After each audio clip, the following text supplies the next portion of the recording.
This is The Future Of, where experts share their vision of the future and how their work is helping shape it for the better. I'm Celeste Free and I work here at Curtin University. I'm a part of the social media team and I'm your co-host for today on The Future Of. And I'm David Carston, the other co-host. By now, you've probably heard about the Australian government's plan to ban young people from social media. The ban is a world first and aims to protect children aged 16 and under from the pressures and risks of life online. But will a ban safeguard children from harm such as cyberbullying, noxious content and excessive screen time? And will it be a game changer for holding big tech companies accountable, or will it all backfire? Joining us today to answer these questions is Professor Tama Lever. Tama is a Professor of Internet Studies at Curtin and Chief Investigator at the ARC Centre of Excellence for the Digital Child. To learn more about this topic, visit the show notes and be sure to follow us on your favourite podcast app so you don't miss an episode. So Tama, it's been a couple of years since we've seen you in the seat here in the podcast, and a couple of years is a long time in the social media landscape. And man, there's some big changes are coming. What is this social media ban all about? What's it designed to do? So in essence, the social media ban addresses Australian parental anxiety. It is a mechanism that the government has rolled out to try and say that they are doing something about the perceived challenges of social media for young people. We know that there are some very real potential harms that young people have to navigate. And we know that that can happen especially intensely in that 13 to 16-year-old bracket. It's also a response to an American academic named Jonathan Haidt, who wrote a book called The Anxious Generation, that basically pinned all anxiety that young people feel on social media. Now, that particular book is not well loved in academic circles. It does that sleight of hand where correlation and causation look like the same thing, and it ignores other factors. For example, like the fact that young people are living through climate change and a world of, let's just say, a swing to the right in many national political schemes. So there's a lot going on, but if we zero down onto the root cause of this particular ban, it is a straight line from anxiety. Parents are stressed, the government wants to look like it's doing something, and the answer is we're going to ban young people under the age of 16 from having social media accounts. So this legislation is set to come into effect on the 10th of December. What social media platforms are going to be included in that ban? So the terrible thing, and we should acknowledge we're recording this in October, is we don't have the definitive list yet. We know that the big ones, Snapchat, Instagram, Facebook, X or Twitter, your preference there, those platforms are definitely in. TikTok's definitely in, but there are a range of other platforms that are question marks currently. There's been some suggestion that game-like platforms that are also social media like Roblox might be included, but we don't have the definitive list, which is quite a thing that you would imagine having 2 months before it kicks in. But we know the big platforms are definitely on that list. And we know that on December 10th, the first population to be removed will be the kids that actually told the truth. So the kids that actually really did enter their birth date correctly, who are definitively 13, 14 or 15 will get booted off. And then over time, and we're not even sure what the time scale is, slowly the other kids who may have entered a false birth date, eventually that the technologies can infer from your activity and things like that you're probably in this age bracket, you'll get booted off too. We'll also have the experience of a bunch of people who are probably older than that the algorithm will say you're probably under this age, will get booted off, and then they'll have to appeal and prove that they're not. So that will happen at some point over December, probably. The downside of it being December 10th, of course, is that's when schools are basically wrapping up. So the support mechanism of school won't be there. The critical mass of school won't be there. And we know that it's a low point in the media cycles. So there probably won't be a lot of reporting about the initial weirdness of experiencing the ban. How does a government go about, I guess, formulating it and consulting with the wider community, with the young people that are, I guess, the target group for this, and also with academia? Yeah, so I think what we can safely say is that young people have had very little voice in this process. There were some one-day events that were held in South Australia and New South Wales late last year, where the premiers basically had what we might call sort of performative theatre of having a real discussion about this, where certain experts were rolled out. And there was supposed to be consultation at this, but interestingly, the people that agreed with the policy were on the main stage and live streamed across the world. And there were breakout rooms that nobody ever saw where the naysayers were carefully corralled off. In that process, essentially, this policy was rubber stamped. We know that there was minimal consultation with young people. We know that there was a lot of academics that believe that this is the wrong path, but we also know that there is enough anxiety about this that it was pushed through literally in the last tranche of legislation before the books closed before the last election. So this was one of, I think, 17 pieces of legislation rushed through in the last 3 hours before the books were closed on the last government. So, a real sprint to the finish line there. Tama, in terms of what it means for young people, is there a full understanding and appreciation for how digital natives actually communicate between each other on a daily basis, and the modes by which they converse? This is a big deal. Yeah, look, for a lot of young people, it seems that they either don't believe this ban is going to happen, or they believe they're going to get around it almost immediately. So they do feel that social media is the social fabric of their lives, and that idea of distinguishing between the online and the offline experience just doesn't mean anything to young people today. It's part of how they are social. It's part of how they interact with their friends.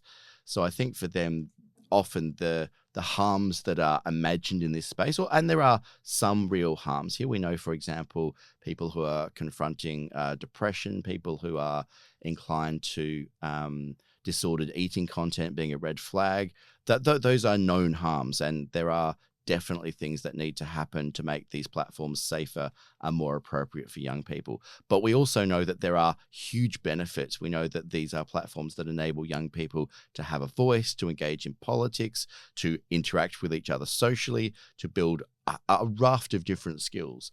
So I don't think necessarily that the benefits have been weighed against the negatives.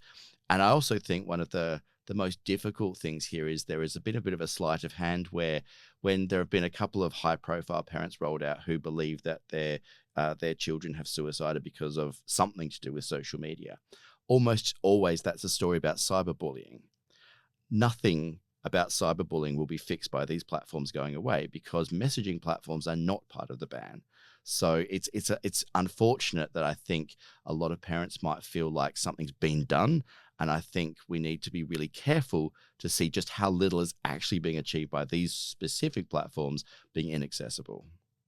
Yeah, and I think a big question mark for me is when I look at social media, I see one side of it being entertainment and the other side I see as a communication tool for young people. I guess my question is, will those messaging platforms be affected by this ban? Yeah, so as far as we know, and again, big asterisks, we don't actually have the final list as we're recording, but what's supposed to happen is that messaging apps are exempt. So even though WhatsApp is a Facebook or a Meta product, it's not supposed to be impacted by the ban, even though Instagram and Facebook are. Messenger, as far as I'm aware, would also not be captured by the ban.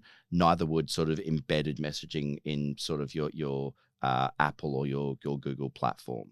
So there are those messaging platforms still existing, means that young people will inevitably be using them more than the embedded communication tools in the other platforms, which means that any of the potential harms are probably going to simply shift location rather than being dealt with in any meaningful way.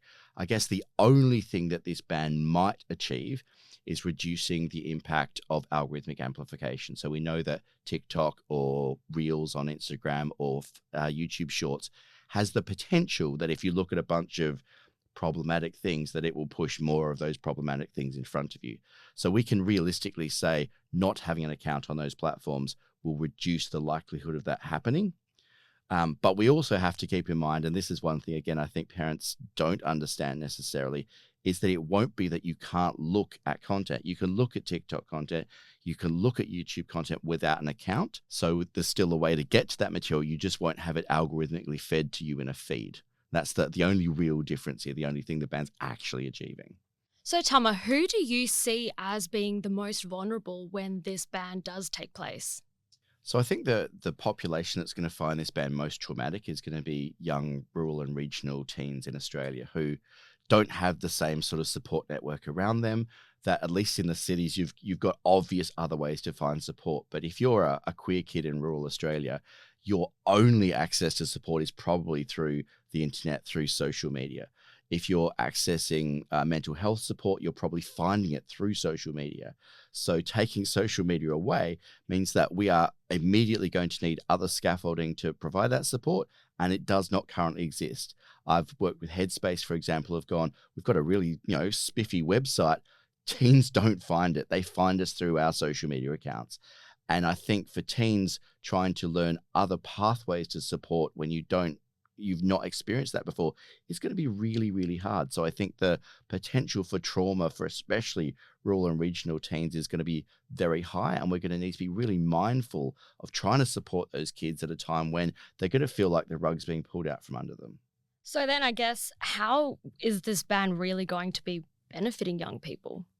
Yeah, so that is the million dollar question. And I'll be honest, I'm not convinced that there are that many things that it will achieve.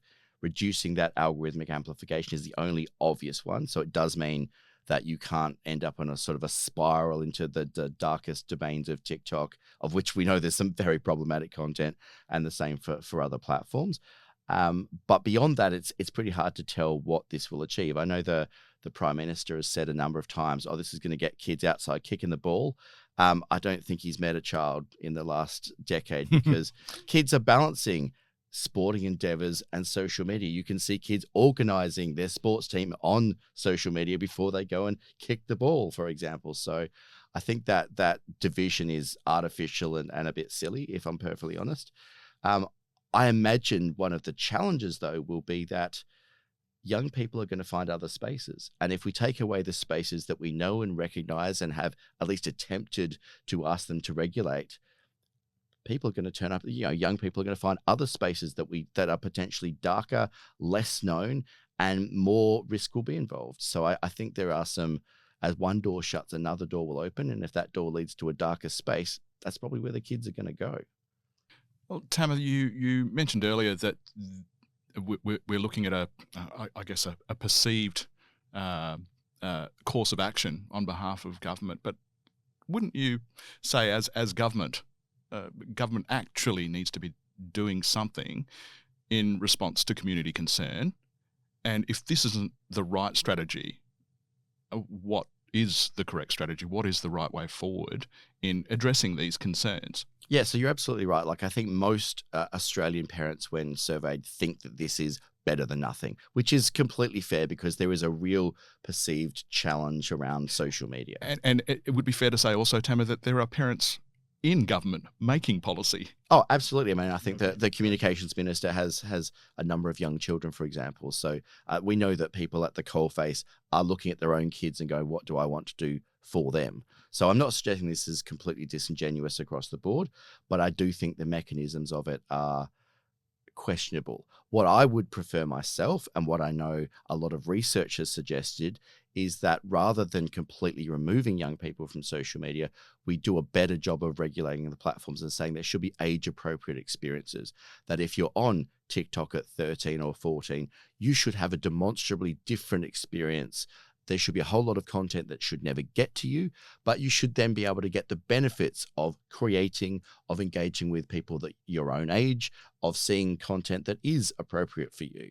And that should be basically the guiding principle across all of these platforms, that they are designed to be age-appropriate experiences. For technology in that digital space that is so ubiquitous and is, I guess, not hemmed in by borders, how would that be regulated and how would that be administrated, I guess? Does the Australian government have, I guess, any jurisdiction over companies that are administrated in other countries, for instance? So yes, there is 100% the ability to regulate platforms locally, even if they're not headquartered locally necessarily. In the same way that we have all sorts of other regulation around all sorts of other forms of media.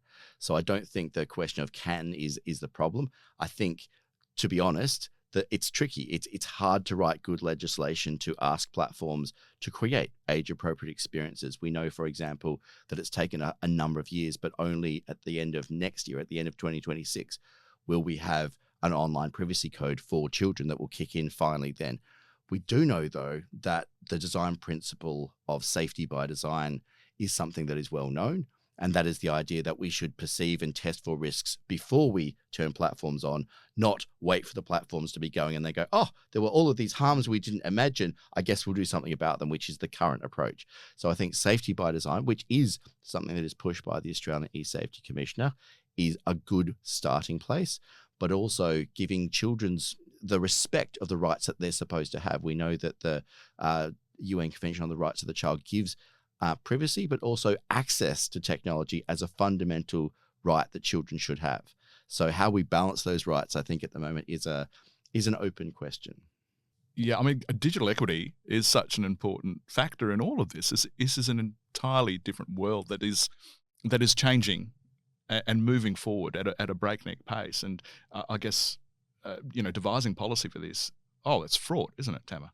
It is fraught, but it's also that there are good templates across the world. We just habitually find that policy ends up being written addressing the platforms that exist today without the wording that allows for the platforms that will come into existence 10 minutes after you write the legislation. If we got slightly better at writing legislation, I think we could future-proof our legislation so that it does address coming platforms. Now, the big change, I guess, that nobody has really addressed or has not yet been able to is generative AI. So we know that as we're talking about social media, we're actually ignoring the space that kids are exploring the most today, which is those generative AI platforms. Yes, now that you do talk about generative AI, like what impact is that having on young people, and should these tools be part of that conversation? Yeah, so again, that is such a big question. As I understand it, the legislation is too narrowly worded to include generative AI tools in this particular ban.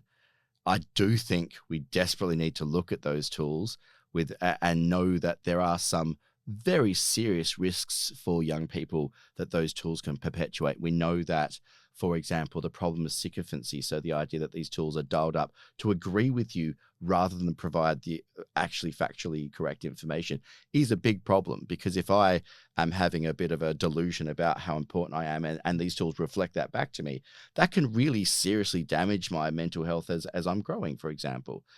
We know that there are all sorts of examples of these tools saying wildly inappropriate things because they're generative, because we don't know exactly what they're going to say. But we do know that they're not linked to truth. They're linked to what sounds plausible. And that's a huge problem when young people are replacing Google searches with generative AI or ChatGPT searches. I think that the information landscape is getting less and less healthy for young people. And if we're not investing the time and the resources to help scaffold young people's literacy around how these tools really work, then there is a real danger they get off social media, they'll turn to generative AI tools, and their experience of good quality information is going to get worse and worse, not better and better, as is imagined would happen. My social media has had a flood of AI content. All my newsfeed, everything, it's just lots of AI videos. Yep. And it's becoming so much harder to distinguish the difference between is that real, is that fake. So it's a very sensitive space. And I guess it would also be interesting to know, like, will there be a new platform in the future that's just generative AI content? That's obviously not being taken into sort of this ban at all. No, not at all. And actually that exists in America now. So OpenAI, the company behind ChatGPT, released a platform called Sora, which is 100% AI generated videos that sort of looks like the bits of TikTok, like the big orange cat family dad sort of tragic story. There are so many terrible. I've seen the famous people being shown on those Sora videos. It's crazy. Yeah, so Sora does let you basically take existing celebrities and stick them into ridiculous scenarios. We've got, Michael Jackson having a poker game with a giant fat cat. I mean, there's just so many things that you would think, why does that need to exist? And you can see that there is entertainment value in that. But it's when you can take a photo of yourself, stick it into one of those videos, that the line between real and not becomes very blurred. And I don't think we're doing the cultural work needed to help young people really have that critical literacy around how fake could so much of the content that you experience be.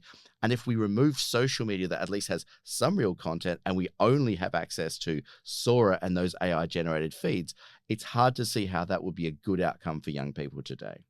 Sitting here and listening to this and looking at some of that content coming through of late, it just feels like it's so indicative of human nature to take an amazing piece of technology and do that with it, right? Yeah, You yeah. know? I mean, there's some great videos juxtaposing the rhetoric, which is this is going to solve climate change and cure cancer. And what are you doing? Oh, I'm releasing a silly video platform to compete with TikTok because that's where the money is. We're recording today on the same day that it was announced that OpenAI is launching its own search engine, Atlas. It's a big day, and that threat that you talk about, where I guess the dilution or the narrowing of your research space is actually happening. Yeah, for sure. And I have real concerns about generative AI being the engine underneath search, just because that's not how large language models are designed to work. The way that they're designed to work is to give you a response that sounds meaningful, that sounds plausible, but there's no fact checking. There's no, a large language model does not understand whether what it's generating is true or false, simply that it sounds likely. And I think if that's the underpinning philosophy for search, then I think we're in a lot of trouble. Well, Tama, you're fresh off the plane, where you've come back from I guess a summit of colleagues globally. Has Australia's ban actually come up in conversation? Not only has it come up in conversation, but it looks increasingly like the legislation might be a template that other countries are going to try and lift it and use. And I think given the global anxiety around young people on social media, you can understand why other countries are looking to Australia and going, all right, well, if you can legislate this and make it work, then maybe we can too. But of course, it hasn't turned on yet. So we don't know if it's going to work. We simply know that the legislation exists. So I imagine those other countries will be watching Australia in December pretty intensely to see if what the legislation is supposed to achieve can actually happen. I guess the big question we haven't asked is the other stakeholder in this equation, and that is the industry itself. How has the industry responded? How have big tech actually looked at this legislation and come back with responses, Tama? So I think there's a number of responses. One has been to look through the lens of the age assurance technologies. So one of the last riders that was put on this legislation was that companies are not allowed to request government issued ID as the primary form of identification of age, which of course makes it pretty complicated because young people's age is very hard to infer other ways. There was a massive technology trial and it made it pretty clear that if I want to tell the difference between a 15-year-old and a 30-year-old, that's pretty easy to do looking at faces or looking at your history of your interaction on a platform. But to tell the difference between a 15-year-old and a 16-year-old is incredibly hard to infer from your data, incredibly hard to infer from your face. We know, young people grow at different rates, and just having stubble or not shouldn't be enough of a marker to tell me your age, for example. So I think there's a lot of technologies that the platforms have rightly said, this stuff's pretty immature. It'll be really hard to make those fine grain distinctions. We also know that there's been a spate of young people buying Halloween masks of old faces, because if you want to get around a facial recognition thing and you've got a mask on that makes you look 52, then job done. So I think there is some challenges for the platforms. I also think that some platforms are better positioned than others. Meta, if you've been using Facebook for 2 years, it's pretty clear if you primarily interact with other 13-year-olds or you primarily interact with other 40-year-olds. So I think there are some clear signals that can be drawn from the data there. But I also think young people will find other ways around this. And I think the platforms continue to say, even if we put all of these technologies in place, you have to allow for the fact that unless we make them draconian, some kids are going to find ways around them. Now, that sounds like a problem, but one of the weird things about this legislation is there's no success metrics. We don't need to have, screened 80%, 90%, 20% of young people. We just know that the platforms have to make a good faith attempt. So if we don't have how many kids you need to have identified and booted off, then success is something that we can claim a bit like, the giant mission accomplished banner at that America put up during the very first bits of the last Iraq War, for example, which we know was comical because the war continued for many months after. And I think that's a bit like how this feels. There will be success determined not because of a number of people being booted off the platforms, but because success is politically necessary, so we'll simply claim it. But theoretically, is there a threat to revenue, or is it entirely unrealistic, and therefore we're not seeing big tech jump up and down from that perspective, from a business perspective? I think we're at a global moment where big tech is recognizing that there is real energy around legislation and there is real energy about doing better by young people, which historically has not been a major focus.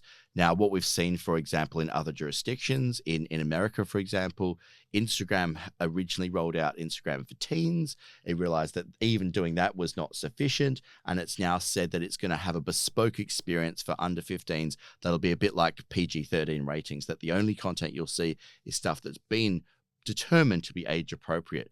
Now, that is actually a really major outcome for a platform that has ardently resisted doing that for the last 15 years. The fact that they've gone, oh, well, it's happened in Australia. If we don't do more, it'll happen across the rest of the world, at least is provoking change on these platforms. But the sad thing then is that Australian teens will be the ones not to reap the benefit because they're simply not allowed to look. So what will we see on the platforms from the 10th of December? So those ones that have been honest about their age, when they try to access that, will the app have disappeared from their phone? Will it be a black screen? What will they actually see? Yeah, so again, 2 months before it kicks in, we don't actually know. We know that there's been some guidelines released. The best answer would be that a young person turns up, logs in, and the platform tells them how old they think they are, when they think they should be able to access the platform in the future, and what happens to their data. So is their data deleted, or is there an option for them to at least, if my entire visual life is on Instagram and I log in one day and it's gone, that would be really traumatic. So we're hoping that these platforms will at least allow a function where you can download your own data and take your record with you. That's best practice. It's not in the legislation you have to do that, but the guidance released by the eSafety Commissioner at least recommends that's a way to minimize the harm that young people will experience when they aren't able to access these platforms. But honestly, I fear every platform is going to be quite different. It's going to feel very different, and it won't be all at once. It won't be December 10, everything's happened. It might be December 10, you're off Instagram, but you still got Snapchat. You're like, all right, I'll just use Snapchat more. Then a few days later, you lose Snapchat. Oh, okay, well, I'll just stick to TikTok, blah, blah, blah. Oh, Christmas Day, I'm off TikTok now. So it's a bit like ripping off a Band-Aid really, really slowly. And I think while that to some extent is, oh, well, you're losing access to funny cat videos or whatever, for people for whom this is their social world, that eventual ripping off could actually be really traumatic and extend that trauma over a long period of time. So I do think that the potential harm that this can cause, especially for the kids who genuinely don't believe this is happening to them, can be really significant. And it's all just in the lead up to Christmas. So I think for some families, we're going to have some pretty grumpy kids around the Christmas tree this year. Tama, further to the industry response, I mean, we've seen YouTube considering their response in terms of their categorization as a social media platform. And of course, YouTube will argue, well, we're a video sharing platform primarily. Google has threatened to sue if the ban takes effect, and in response to that, Communications Minister Annika Wells responded by saying, well, we won't be intimidated by tech companies. What will the relationship between tech companies and the Australian government look like from the 10th of December onwards? Is it completely reshaped? I think it's fair to say that there's always been a tension between profit-driven tech companies and any national government. I do think that the ban is not making those relationships better. And I do think the case of YouTube and Google is going to be a really interesting litmus test, because not only was YouTube originally not imagined to be part of the ban, but in the discussion when the legislation was passed, there was a clear understanding that YouTube was exempt. So the fact that that is now not the case, I think is inevitably going to lead to lawsuits. And I do think there is a case that YouTube can make that it's not experienced as a social media platform for most users. So there is some inevitable interventions by the court that'll come there one way or another. But I also think what young people and parents need to remember is not holding a YouTube account does not prevent you seeing YouTube content. So young people, if you're a K-pop fan and you're subscribed to 15 K-pop creators, you can still bookmark that creator's page, come back to it every day and see if there's new content rather than it being algorithmically fed to you. It doesn't prevent you seeing stuff. The only things that won't be visible is that material that is demonstrably for an older age group, and then that won't be publicly available. But so much of what young people generally watch will still be there. The other thing, and the thing that really I don't think people understand, is that if I go to YouTube without an account and I watch 3 YouTube videos, it will already start to infer what it thinks I like just on the basis of that content. So the algorithm is still doing something. It's just it refreshes each time I visit rather than having a long profile. And I think the potential for young people to go, oh, well, I'll look at something dodgy today and have that experience. There'd be no record of it, but also no protections. The platform, if you're not logged in, has no way to infer that you might be a child. You might be under 16, for example. So there's no protections that it can offer you. So I think there's an obvious flip side to this that really hasn't been, I think, well thought through. I'm a YouTube watcher that doesn't log in. So I watch all my YouTube videos as a guest. I don't even have a YouTube account. And my suggested videos are very accurate. If I open the app, they're all there. They're the ones that I usually watch. My preferences are saved basically like you said. So for me, it almost seems sort of like that ban isn't really going to impact that platform much. Do you think YouTube might change the way that people can interact and force everyone to create accounts? I think it goes against the nature of YouTube for everyone to hold an account because so many videos are shared outside of that experience. And I specifically think of, for example, primary school teachers who use YouTube videos. Of course, no, the kids aren't going to have an account to watch it, but there are so many really important educational videos that to remove that pathway would be a significant loss. So I don't think forcing everyone who's watching to hold an account would be a good outcome. And I think even the Australian government will recognise that's not something they intended to achieve because they have paid serious lip service to the idea that the kids can still have quality videos given to them. The problem, though, is that if you're not logged in, you can't have a paid account. You can't pay to remove the ads unless you hold an account. So it means that young people inevitably will experience ads in contexts where sometimes in the past they might not have. And I think for me, that's a real negative because anything that allows young people to circumvent the ads would have been a good thing. Look, there's I don't know, I'm feeling like this discussion is not entirely positive, but what can we offer that is positive?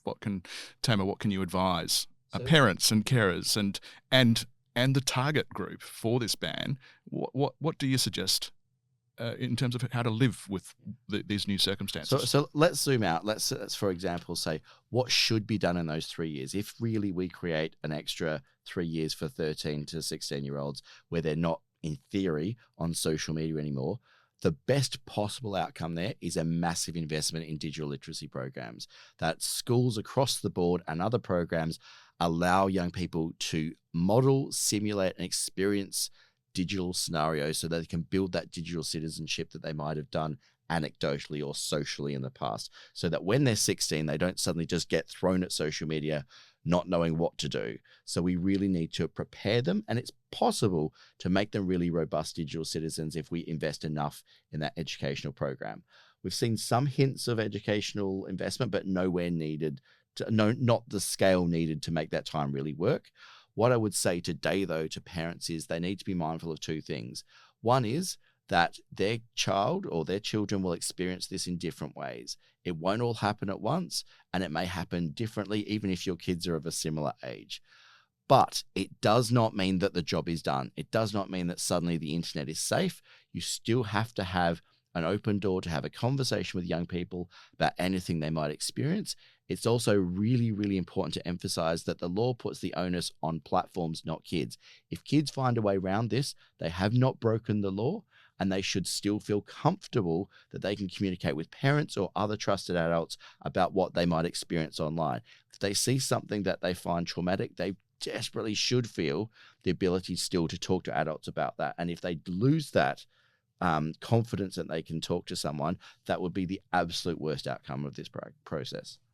Tamara, I'm sitting here as a parent thinking, gee, it's tough to parent in this day and age, but oh my gosh, it must be so tough to be a teen and a preteen in this day and age as well. And really, thank you so much for coming in and offering us an insight into this changing landscape. Look, it's been my absolute pleasure, and I just hope we keep talking about it so the teens and the parents know that something at least will change on December 10th. Thank you so much, Tama. You've been listening to The Future Of, a podcast recorded on Wajak Bujar and powered by Curtin University. If you've enjoyed this episode, please share it. And if you want to hear from more experts, stay up to date by following us on your favourite podcast app. Bye for now.